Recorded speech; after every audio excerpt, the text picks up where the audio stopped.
ശരിക്കും നിങ്ങൾക്കറിയാവോ 10 മിനിറ്റിൽ ഒരു വീട് ഉയരുന്നൊരു പദ്ധതിയുണ്ട്. ഒരു ദിവസം ശരാശരി 152 വീടുകളാണ് ഉയരുന്നത്. ആ പദ്ധതിയുടെ പേരാണ് ലൈഫ്. ഇനി എന്തൊക്കെയാണ് നമ്മൾ സ്വപ്നം കണ്ടേക്കുന്നത്? ഇപ്പൊ സ്ട്രക്ചറായി, കയറിക്കിടക്കാറായി. കൂടുതൽ സ്വപ്നങ്ങളൊന്നുമില്ല. എന്റെ 2 മക്കളെ എനിക്ക് പൊന്നുപോലെ 3 മക്കളെ നോക്കണം. അവര് സന്തോഷമായിട്ട് കയറി കിടക്കണമെന്നേ ഉള്ളൂ. ഓ, അടച്ചുറപ്പുള്ള ഒരു വീട് വേണം. അതാണ് മനസ്സിലായത്. അത് പൂർത്തിയായി.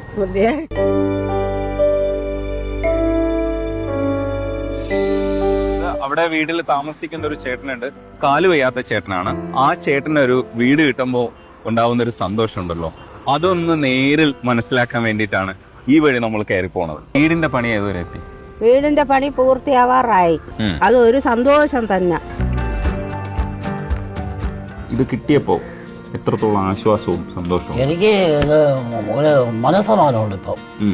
മറ്റേത് കാറ്റടിച്ച് പറക്കും എന്നുള്ള ഒരു ഇതായിരുന്നു. കാറ്റടിച്ച് പറന്നുകൊണ്ടിരിക്കും. അത് ഇതിനിപ്പോ കാറ്റടിക്കുന്ന പേടിക്കണ്ടല്ലോ, സുഖമായിട്ട് ഇരിക്കുക.